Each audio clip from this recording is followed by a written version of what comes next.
but the view from America could be just as important in deciding Ukraine's future. President Donald Trump has made it clear that he will prioritize American interest in foreign policy.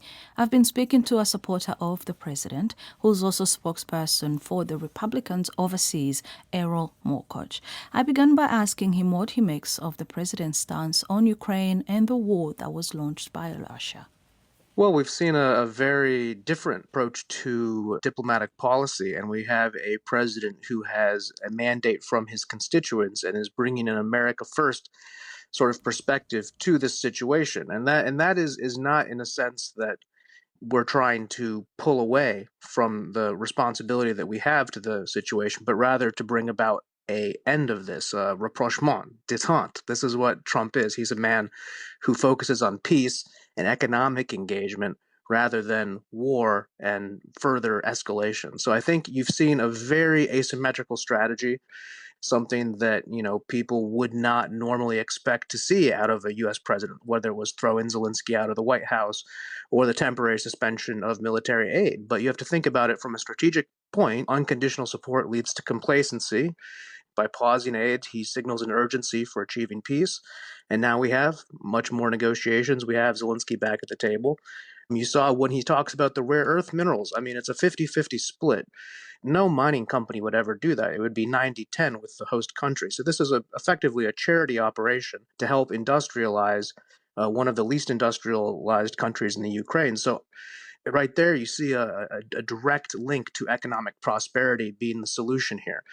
And I think Trump is trying to offer as much economic engagement as he can because there needs to be some tough concessions on land from Zelensky and the Ukrainians. And that's what this discussion in Riyadh today is hopefully going to ameliorate. You talk about there can never be unconditional support, but what about the commitments, the promises to support its allies? Yes, we have definitely done, I think, an admirable job supporting Ukraine, a country that isn't in NATO. That's important to remember. And I think that supporting our allies also means that our allies need to be engaged. And I think Trump's actions has galvanized the Europeans. Look at them meeting under, I think, sort of the leadership of Macron and being able to potentially field their own force and committing 800 billion to their own security. Like Marco Rubio, I think, said it best when he mentioned that we are no longer an indispensable nation. This is a multipolar world order.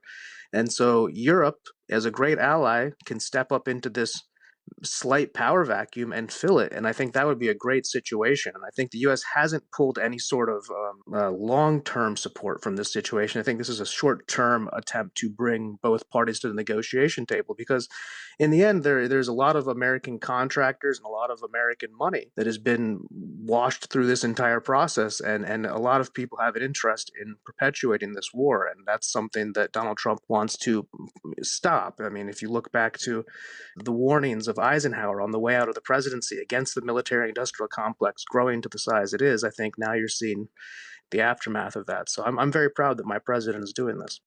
You talk about people who are perpetuating this war. Who are they? It's Vladimir Putin, of course. Vladimir Putin is the aggressor. Vladimir Putin has barbarically invaded a sovereign nation. He has kidnapped upwards of at least 250,000 innocent people, including children. He has been the complete aggressor. However, in the reality of the situation, you have to deal with what has occurred on the ground. And what has occurred on the ground is Vladimir Putin has secured the East. That's where $20 trillion of resources are. Now, if 500,000 Russian soldiers were sacrificed to attain that part of the Donbass, that's $40 million per head. Vladimir Putin is a brutal dictator who does not care about throwing poor Russian men into the meat grinder to get what he wants.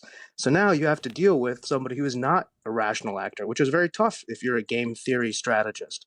So you have to now sit down and deal with the reality of the situation that 3 years later, 1 million bodies later, Russia still has hypersonic weapons that they can put a nuclear bomb in London in 5 or 6 minutes. They have fifth-generation stealth fighters.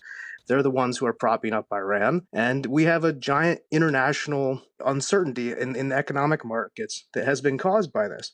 And eventually you need to sue for peace.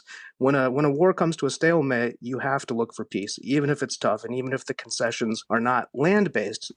If we can at least get these stolen people back, these kidnapped soldiers and innocent civilians, then we can at least find some silver lining. Let's keep in mind, we signed an armistice at the end of the Korean War. In the end, we have South Korea. It's about finding peace. Erol Morkoç there, who is the spokesperson for Republicans overseas. Yet again, you sent